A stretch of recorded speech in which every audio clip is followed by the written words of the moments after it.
স্নেহান্তিকার first কাজ কি ছিল রে? এই যে স্নেহান্তিকার ফার্স্ট কাজ, এটা খুব সুন্দর, আমার খুব পছন্দ হয়েছিল এটা। ভীষণ সুন্দর কাজ হয়েছে। ওর এই কাজটাও সুন্দর, এইটাও খুব সুন্দর হয়েছে। ছিল, খুব সুন্দর এঁকেছিল। খাতাটা আমি বাহ,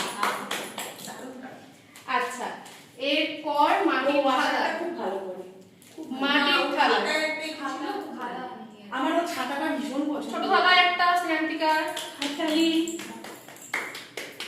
স্নেহান্তিকা আরো একটা মাঝারি থালা, এটা ও নিজের থেকে করেছিল, এটা আমার প্রোডাক্ট দিয়ে নয়, এটা ও নিজে থেকে বাড়িতে এনে করেছিল, ভীষণ সুন্দর। এটাও বলে দিও আমাদের সবথেকে ক্ষুদ্র। আচ্ছা, আর তারপরে আছে ও প্রচুর ম্যাগনেট আর কোস্টার করেছে, প্রচুর এত ম্যাগনেট। প্রথম দিকে স্নেহান্তিকা ভীষণ ইয়ে ছিল, ক্লাস করতো রেগুলার বেসিসে, বাট ওর সবথেকে বড় বিষয় যে ওর এবার এইচএস, তারপরে ও জুলাই থেকে ডিসেম্বর পর্যন্ত 6 মাস ক্লাস কন্টিনিউ করেছে। এটা অনেকটা বড়, ওর মাকেও খুব ভালো করে পাঠিয়েছে আমার কাছে। আর ও আমাদের সব থেকে ছোট সদস্য, আমাদের সোমবারের ব্যাচে সব থেকে ছোট সদস্য ছিল, আর ভীষণ ভালো কাজ। তো ওগুলো দেখে দিচ্ছি পোস্টারগুলো, একটা এইটা একটা, নেক্সট এটা তো ভীষণ সুন্দর, খুব কিউট দেখতে এটা একটা, আর দুটো কুচি দিতে হবে। আর একটা হচ্ছে এটা, ভারী হয়ে গেলে না, হ্যাঁ দুটো কুচি। এটা একটা ক্লে। এই ক্লে কাজটা দেখেই সবাই চেয়েছিল যে আমি ক্লে আর্ট করাই, আমি এইটা দেখেই এইটা দেখেই দেখেই সবাই বানিয়েছে, ভীষণ সুন্দর, এটা নিজের মন থেকেই করে এনেছিল।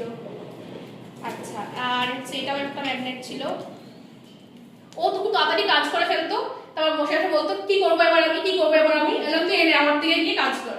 তো আমার থেকে প্রচুর জিনিস নিয়ে হচ্ছে, নিয়ে কাজও করেছে। এটাও একটা খুব কিউট। আচ্ছা, এইটা ও আমার সামনে বসে বানিয়েছিল, ওই এক্সট্রা ক্লাস করতে করতে, যে কি করবো কাজ পাচ্ছিল না বলে এক্সট্রা ক্লে বেঁচেছিল, কারো একটা রূপালীলা ক্লে বেঁচেছিল, সেই ক্লেটা দিয়ে বসে বসে এটা বানিয়েছে, ভীষণ সুন্দর। আচ্ছা, এবার ওর কিছু কাজ আছে, ওর কাজ আছে ফুলো, এটাও তুই করেছিস না? হ্যাঁ, এটা একটা ফুলো, এটা কি বলতে পারবো, এটা একটা ফাঁকিবাজি কাজ হয়েছে, কিন্তু এটা ফাঁকিবাজি কাজ হয়েছে, আঁকাটা তোর তুলনায় এটা ফাঁকিবাজি কাজ হয়েছে। আচ্ছা, এটা ব্যাক করেছে, এটা ইনকমপ্লিট, বাট এটাও ফিট করার চেষ্টা করেছে, এটা আশা করি হয়ে যাবে পরীক্ষার পর, লেখাটা বাকি আছে। আচ্ছা, এরপর যেটা করেছে সেটা হচ্ছে ব্যাগ, বিলি ভীষণ সুন্দর। আর এই ব্যাগটাও একটু আগে আসার আগে করে নিয়ে এসছে,